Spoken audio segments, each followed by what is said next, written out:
முட்டையை இந்த மாதிரி ட்ரை பண்ணி பாருங்கள். ட்ரை பண்ணி பார்த்துட்டு எப்படி இருக்குன்னு கமெண்ட்டில் சொல்லுங்கள். ஃபஸ்ட் எடுத்துன்னு நான் இன்றைக்கி 3 முட்டை நல்லா வேக வச்சு 2ஆக கட் பண்ணி எடுத்துக்கிட்டேன். நீங்கள் முழுசாக சேர்க்கனாலும் நீங்கள் முழுசாக சேர்க்குறீங்கன்னா 4 பக்கம் ஒரு கேரல் மாட்டை கீத்தில் கத்தியை வச்சு கீத்தி வச்சுக்கோங்க. முழுசாக சேர்க்குற மாட்டை, அப்போ தான் மசாலா உள்ளுக்குள்ளே சாடும். இப்போ 3 டேபிள் ஸ்பூன் கடலை மாவு, 1/2 டேபிள் ஸ்பூன் மிளகு, 2 பிஞ்ச் அளவுக்கு உப்பு, கேசரி பவுடர் கலருக்காண்டி தாங்க. இது இப்போ கொஞ்சம் லைட்டாக தண்ணி ஊற்றி நல்லா கலந்து எடுத்துக்கோங்க. ஒரு பேஸ்ட்டு பதத்துக்கு மாட்டை எடுத்துக்கோங்க.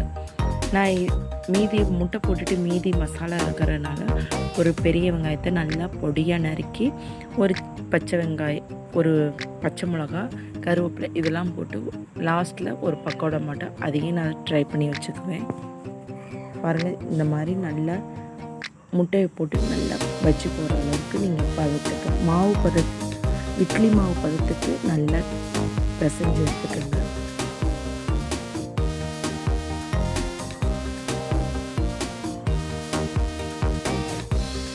கொஞ்சம் கொஞ்சமாக தண்ணி ஊற்றி கலக்குங்க. அப்போ தான் கரெக்டாக இருக்கும்.